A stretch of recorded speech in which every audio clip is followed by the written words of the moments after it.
70 years of the Soviet Union. We had the Russian Revolution during the First World War with Tsar Nicholas I.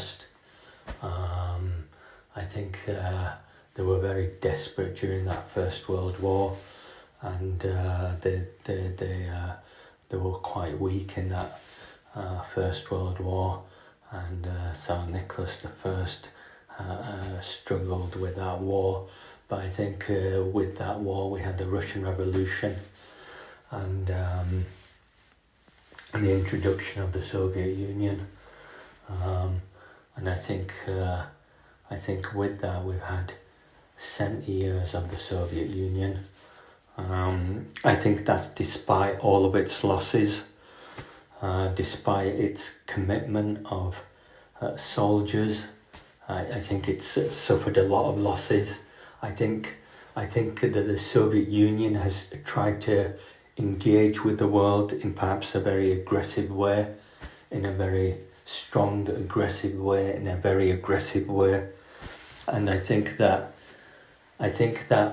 with this aggressive, hardline approach, it's sacrificed millions of lives, millions of Russian lives.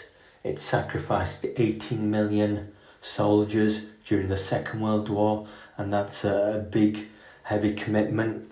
During the Second World War, I think Russia took a big punishment for that involvement in the Second World War. It lost 18 million soldiers.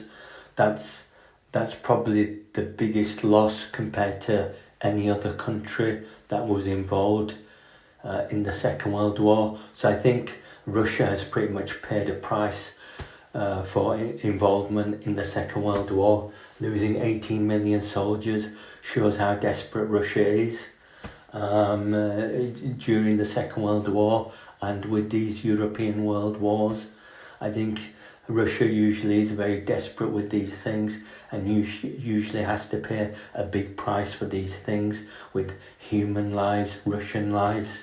So I think that the characteristic of Russia is that it always takes a punishment from Europe, and it has a big cost of lives that are lost because of this punishment from Europe. So I think that Russia does sacrifice a lot and lose a lot, and I think with that characteristic we've had the Russian Revolution, all of its bold ideas about communism, and all of its bold statements and gestures and postures. We've had all of these bold statements from the Soviet Union, and it commits all of these lives, Soviet lives, to those bold statements, and the best it can manage is 70 years of the Soviet Union. That's the best it can manage with all of those bold statements and all of those lives and all of those deaths. So I think the Soviet Union has a bad example in history. I think it's a bad example in history because it commits everything to the Russian Revolution and the Soviet Union, and the best it can do is 70 years of it.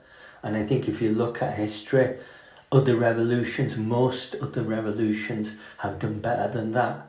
And I think that's what's disappointing about Russia and the Soviet Union. So I think that now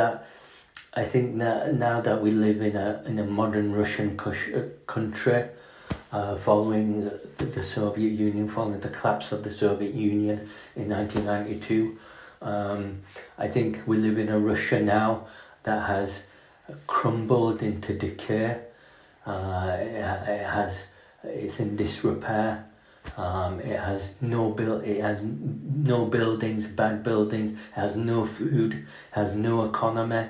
It has no army. It has no government. It has very little in Russia. So I think Russia is very poor following the collapse of the Soviet Union. I think it's very poor, and that's what's sad and tragic about Russia, because it seems to be in a very sad, miserable condition. If you look at how the Soviet Union was, it kind of dominated the world. It conquered the world twice over. It conquered space better than the Americans did, and it introduced a lot of technology that that the Americans can't compare with. But if you look at the condition of Russia now, it's in a very poor, miserable condition, and that is heartbreaking. It's sad and miserable. I don't know why it's in that condition. I think it's just kind of accepted defeat with America. So it has no economy, it just has oligarchs. All of its buildings are cracked and in disrepair. They're kind of like old Soviet buildings in disrepair. Their supermarkets are kind of cold and clinical. They don't have good food to eat. They're quite poor in their daily life. They have to eat simple food like cheap bread and soup and things. I think they have a very modest diet. So I think that Russia has suffered a lot in the world, and I think it could be very dangerous in the world because of this condition, because it is a little bit humiliating, but it could create a desperate situation in the world. It could create desperation and maybe some kind of aggressive kind of nature. So I think Russia is a problem in the world.